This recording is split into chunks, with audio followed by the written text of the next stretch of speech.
लेकिन फिर भी वे समेट नहीं पाए होंगे, क्योंकि तिवारी जी भाई साहब बहुआयामी व्यक्तित्व के धनी हैं। न जाने कौन सी दौलत है, कुछ लोगों के शब्दों में बात करते हैं तो दिल ही खरीद लेते हैं। इन शब्दों के साथ मैं आमंत्रित कर रही हूँ आज के कार्यक्रम के आयोजक भाई साहब राजीव भाई साहब को कि वे इस पुस्तक पर अपने चिंतन को स्पष्ट करें और अपनी बात रखें।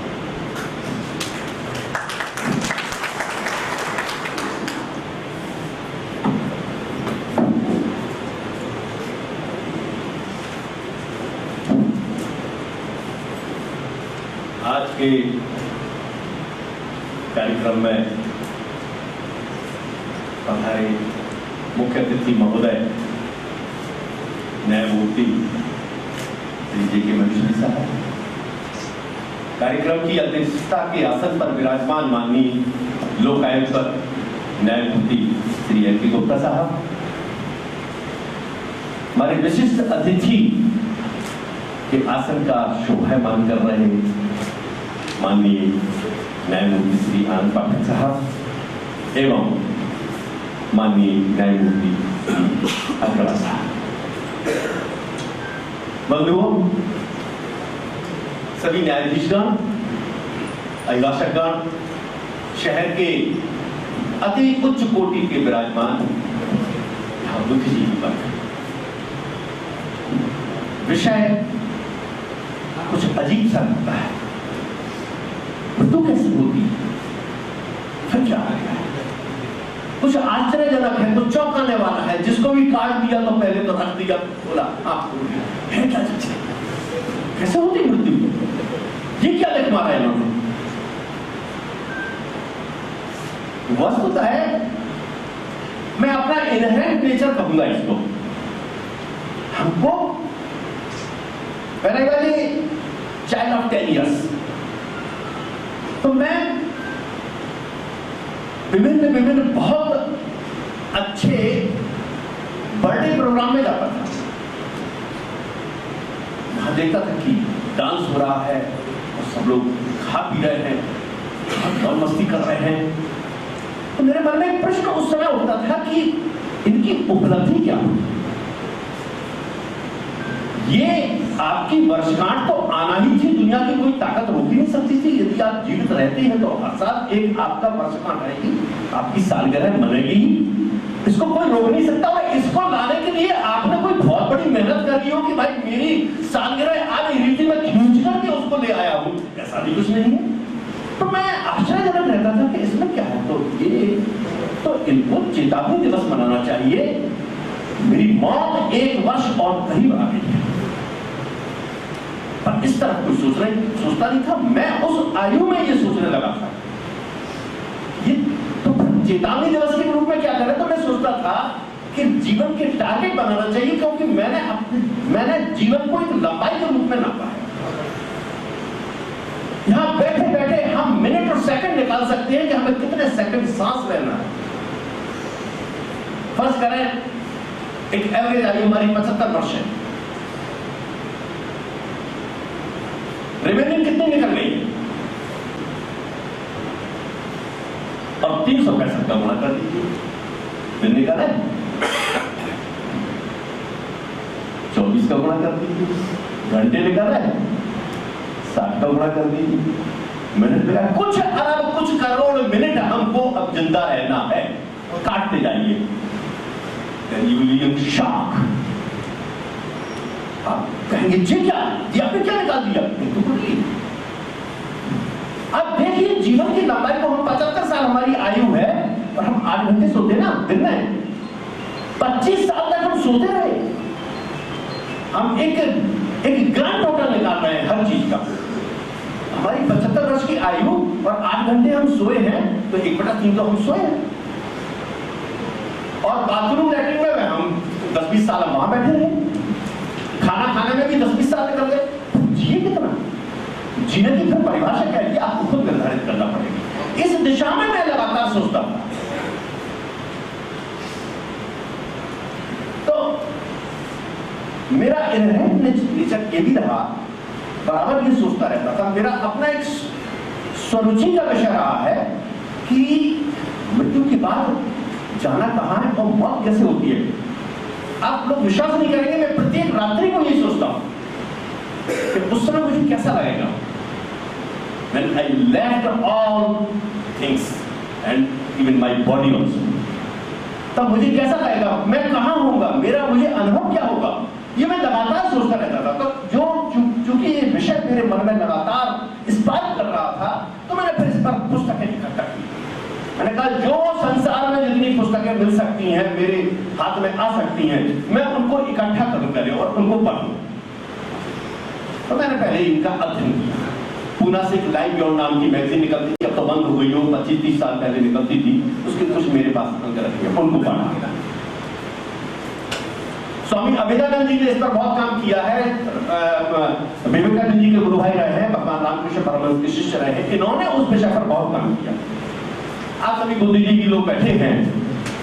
ऑटोबायोग्राफी ऑफ ए योगी नाम की एक विश्वविख्यात पुस्तक रही है, उसमें स्वामी योगानंद जी की जो जीवनी है, उसमें भी वो मृत्यु के पश्चात अपने गुरु युक्तानंद जी से जब मिले, कैसे मिले, होटल रीजेंट बंबई में, वो भी उसमें विवरण कि मृत्यु के पश्चात उनके गुरु जी स्वयं आए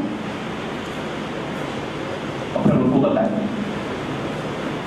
इन सब विषयों पर मैंने जब अध्ययन किया तो एक लगा के एक ऐसा ग्रंथ तैयार किया जाए, संकलित किया जाए, जिसमें एक स्थान पर किसी भी व्यक्ति को जो इस विषय पर रुचिकर हो, उसे ज्ञान मिल सके, उसे मालूम पड़ सके, क्योंकि वो जीवन का अंतिम सत्य है जिसे हमें हर किसी को उस गेट से बाहर निकलना है। आप कितने भी हंसते जाइए, खेलते जाइए, मौज मस्ती करते जाइए, लेकिन एक दिन वो आएगा जब हमको उस गेट के बाहर निकलना होगा। वो हम समझ तो लें। जब मैंने इन सबका अध्ययन किया, मैंने कहा ये तो भय का विषय ही नहीं है, क्योंकि मैंने जितने लोगों के अनुभव पढ़े और मैंने देखे और मेरी पुस्तक में लिखे हैं, तो मुझे लगा कि मृत्यु से ज्यादा बढ़िया आनंद कहीं है ही नहीं। भगवान ने शायद इसको इसलिए छुपा रखा है कि इस आनंद का पता चल जाएगा तो लोग कहीं आत्महत्या न करने लगे। यद्यपि मैंने अपनी पुस्तक में प्रमाणित किया है बहुत अच्छी तरीके से, नंबर ऑफ एग्जाम्पल्स के साथ, कि सबसे बुरा यदि इस प्रकृति में अपराध है, वो है आत्महत्या। ईश्वर ने जितनी चाबी इस शरीर में भर दी है, इस खिलौने को भरपूर बजने दो, इसको बीच में मत तोड़ो। और यदि ये बीच में तोड़ा जिसने भी, तो उसे कभी भी आत्म शांति नहीं मिलती, वो भटकता ही रहता है। तो इन सब विषयों को मैंने उसमें लिया। अब विज्ञानवादी, जिनको हम अध्यात्म की भाषा में जड़वादी कहते हैं, विज्ञानवादी कहते हैं नहीं, आपने कहां लिख दिया, ये विज्ञान कहां कहता है। बंधुओं, विज्ञान अभी बहुत दूर है। जिस ज्ञान का हमें आभास नहीं है, उसको हम ये तो नहीं कह सकते कि उसका अस्तित्व नहीं है। विज्ञान क्या कहता है, हमें दिखाओ। एक महाशय से मैं बात कर रहा था, मैंने किताब लिखी है, बोले अभी तो आप मरे ही नहीं है, किताब कैसे लिखी। मैंने कहा पहले आपको मरना पड़ेगा, पर मैंने किताब लिख ली है, इससे ज्ञान पता लग सकता है। विज्ञान कहता है पहले मुझे अनुभव कराओ, मुझे दिखाओ। अब मैं आपको एक एग्जाम्पल देता हूं, यदि देखने की बात, मैं सूर्य की रोशनी में प्रोजेक्टर चलाकर एक सफेद पर्दे पर फिल्म दिखा रहा हूं, बिल्कुल खुले आसमान में। हम कहेंगे फिल्म चल रही है, आप कहेंगे मुझे तो दिखी नहीं। विज्ञान कह रहा है मुझे दिखी नहीं रही है, मुझे फिल्म दिखाओ पहले। हम कह भैया चल रही है, वो कह रहा है हमें दिखी नहीं रही। और हमने उसी जगह डार्कनेस कर दी, शामियाना लगा दिया, इंडोर में कर दिया, बोले हाँ अब मुझे दिख रही। तो इसका मतलब दोनों जगह एग्जिस्टेंस तो था ना किसी भी परिस्थिति का, पर विज्ञान को दिखना था, तो नहीं दिख रहा था। इन परिस्थितियों में विज्ञान अभी एक्चुअली ये विषय अनुभव का है। तो मैंने इस विषय में इस हिसाब से संकलन किया है कि मृत्यु के समय आभास कैसा होता है, मरने के समय कैसा व्यक्ति को महसूस होने लगता है, उसके बाद उसकी जीवात्मा कहां जाती है, हमारा संपूर्ण अस्तित्व जो है वो किससे निर्मित हुआ है? मन, हमारा जो अस्तित्व है वो पृथ्वी, जल, वायु, अग्नि, आकाश, 5 तत्व है। इनके अलावा 4 और हैं, मन, बुद्धि और चित्त, अहंकार। 9 हो गए। इससे पूरा हमारा अस्तित्व है, अर्थात दृश्यमान है पृथ्वी, जल, वायु, अग्नि और आकाश। ये हमारा शरीर है। और हमारे शरीर के अंदर फिर क्या है? मन है, बुद्धि है, चित्त है और अहंकार। अहंकार का मतलब यहां घमंड मत मान लेना। अहंकार मतलब द सेंस ऑफ बीइंग, मैं हूं। जहां मैं हूं शब्द आया तभी आप हैं, और जहां ये भाव निकल गया कि मैं हूं या नहीं हूं, वहां आप अद्वैत में पहुंच गए। फिर वहां 2 नहीं है। अद्वैत ये जरा विषय अलग है, अध्यात्म से संबंधित है। अद्वैत की आभास नहीं किया जा सकता। आभास करना है तो द्वैत होना पड़ेगा। तो मेरी पुस्तक लिखने का अर्थ केवल यह है कि मृत्यु के संदर्भ में जो एक भय प्राप्त है उसको दूर किया जाए, एक संशय दूर किया जाए, रहस्य को दूर किया जाए। अब आप कहेंगे साहब इस किताब से फायदा क्या है? पढ़ लिया मैंने? नहीं। इस किताब से पढ़ने वाले को एक संदेश है कि सुधर जाओ वरना बहुत तकलीफ होने वाली है। छोड़ दो सब जो कुछ है, ये कुछ भी साथ नहीं जाने वाला। और जो आप बंधुओं, हम आज क्या हैं? हम आज हैं कल की व्यतीत हुए क्रिया और प्रतिक्रिया के परिणाम, और हम कल आज की क्रिया और प्रतिक्रिया के परिणाम बनने जा रहे हैं।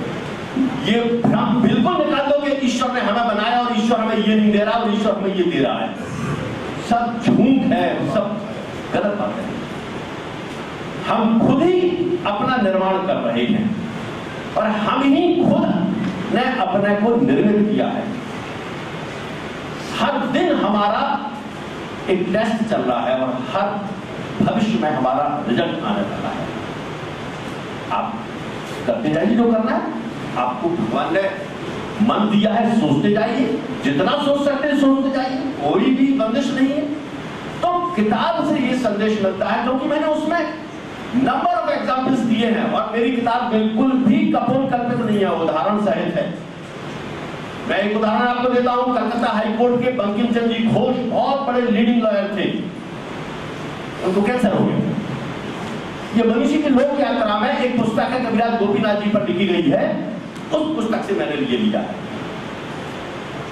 कविराज गोपीनाथ जी को ईश्वर का अवतार माना जाता है। वो बनारस के रहने थे, बंगाली थे वो, और वो कलकत्ता के जो बंकिम चंद्र जी घोष की जब मृत्यु हुई तो उनकी पत्नी बहुत विदुषी थी, उनका नाम था मग्नमयी देवी।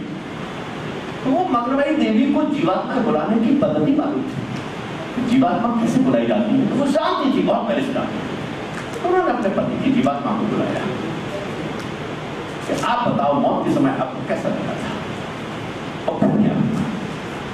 तो आकर के उन्होंने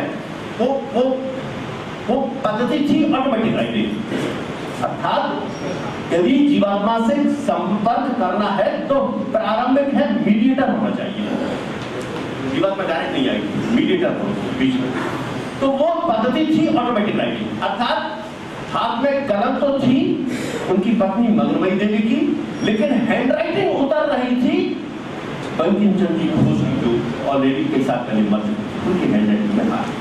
उन्होंने पूरा बताया, भाई आप लोग जब रो रहे थे मुझे बहुत तकलीफ हो रही थी, फिर मेरे शरीर को आपने जमीन में रख दिया, फिर मेरे से ऊपर पूछा कि भाई, किसी गंधर्व ने पूछा कि भाई आप आ गए हैं?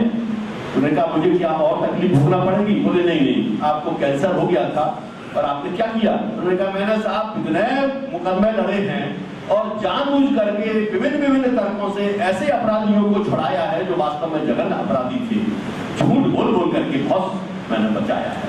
तो बोले हाँ, तुम्हें गले में कैंसर हो गया था, कीड़े भी पड़ गए थे, अब जो है अब आपको नहीं भोगना पड़ेगा, अब आप पाक साफ हो गए। तो ये उन्होंने सब अपनी मग्नमयी देवी को उस समय लिखा उन्होंने, और लिखने के बाद वो फिर लिखावट लेने के लिए कविराज गोपीनाथ जी उनके घर पे गए, वो बड़ी मुश्किल से उन्होंने दी। तो ऐसे बहुत बहुत सारे उसमें मैंने एग्जाम्पल दिए हैं। तो कुल मिलाकर के इस पुस्तक का निष्कर्ष है कि यदि आप जीवन में उन्मुक्त होकर खुशी के साथ जीना चाहते हैं तो पहले तो कल की चिंता छोड़ो। मैं भाई साहब आपसे पूछ रहा हूं कि कितना बड़ा कल है आपका। ये जीवन 100 साल, 200 साल, 500 साल, 1 पीढ़ी, 2 पीढ़ी, 7 पीढ़ी, कितना बड़ा कल है। जिसका जितना बड़ा कल है वो उतना ही चिंतित है, और जिसका जितना सीमित कल है, आप निर्धारित करो ना हमारा कल कितना है साहब। हमारा कल साहब 1 पीढ़ी है, हमारे साथ 7 पीढ़ी है साहब हमारा कल। लेकिन आपको इस पृथ्वी पर ऐसे लोग मिल जाएंगे कि जिनका कल हजारों पीढ़ियों को इन्होंने इकट्ठा कर रखा है, उसी में लगे हुए। तो जीवन में आप अपने को निश्चित करें, टारगेट बनाएं, और उसके बाद बिल्कुल संयत, सदाचरण, सत्कर्मी, सत्य बोलने वाले। सबसे ज्यादा मैंने इस किताब में जो उल्लेख किया है और उदाहरण से है कि जो व्यक्ति फ्रॉडलेंट होता है, जिसके अंदर फ्रॉड भरा हुआ है, उसे मृत्यु के समय बहुत तकलीफ होती है। फ्रॉड को भगवान ने कभी माफ नहीं किया है। मैंने इस पुस्तक में थोड़ा गरुड़ पुराण का भी लिया है। गरुड़ पुराण प्रत्येक व्यक्ति के लिए नहीं है, उन लोगों के लिए है गरुड़ पुराण जो पथभ्रष्ट हो गए हैं, गलत रास्तों पर चल रहे हैं। और मैंने श्रीमद् भगवद गीता के कुछ उदाहरण भी इसमें लिए हैं, जिसमें कि निष्काम कर्म योग को मैंने डिफाइन किया है कि भगवान कृष्ण ने वस्तुतः कर्म के संदर्भ में क्या कहा है। ऐसा मेरा अपना सोच है और मेरा अपना चिंतन है कि मैं माननीय न्यायमूर्तियों और मैं स्वयं और मैं प्रत्येक व्यक्ति के बारे में ये मेरी अपनी मान्यता है कि ईश्वर अपने कार्य कराने के लिए आपको कुर्सी पर बिठाता है। कार्य आप ईश्वर का कर रहे हैं, आप सिर्फ माध्यम हैं। इस बारे में मैं एक उदाहरण और दृष्टांत भी देना चाहता हूं। बंधुओं, एक C.W. लेडबीटर नाम के बहुत बड़े चिंतक हुए हैं। उन्होंने एक किताब लिखी थी, 1909 में प्रकाशित हुई थी। उस किताब का नाम था इनर लाइफ। वो किताब मेरे पास रखी है, मैंने पढ़ा उसको। उनका मानना यह है, अब वो तो विदेशी राइटर थे, इंडिया में घूमे, सब जगह घूमे, उन्होंने निष्कर्ष निकाला। उन्होंने कहा कि इस पृथ्वी लोक के ऊपर कुछ ऐसी महानतम एक्सपर्ट जीवात्माएं हैं जो पृथ्वी पर रह रहे मानवों के स्वभाव के आधार पर वो चयन करती हैं उनका, और फिर उस एनर्जी को वो ट्रांसमिट करती हैं, उसको अपना काम कराती हैं। तो वो चयन किसका करती है? जिसको जैसे वो योग्य समझे। अब मान लीजिए कि मैं न्यायाधीश हूं और मैं न्यायप्रिय हूं, तो ऊपर कोई बहुत न्यायप्रिय जीवात्मा है, वो आपको ऑलरेडी ट्रांसमिट करेगी। आप के जजमेंट जब आएंगे, या आप वकील हैं और ऊपर बहुत बड़ा कोई तर्क शास्त्री बैठा है और आपको कहेंगे कि कैसे हो गया, मैंने कैसे तर्क कर दिया, इतना बढ़िया तर्क कैसे हो गया। फिर चैन बहुत बड़ा कोई इंजीनियर है, तो ऊपर जो तकनीक के विषय में ज्यादा जीवात्माएं हैं, एक्सपर्ट है, वो उसको ट्रांसमिट, मतलब उनका C.W. लेडबीटर का मानना यह है कि उच्च शिखर पर ऊपर परलोक में ऐसी महान जीवात्माएं हैं जो चयन करती हैं योग्य व्यक्तियों का, और वो उसको अपना माध्यम बना करके कार्य करवाती है।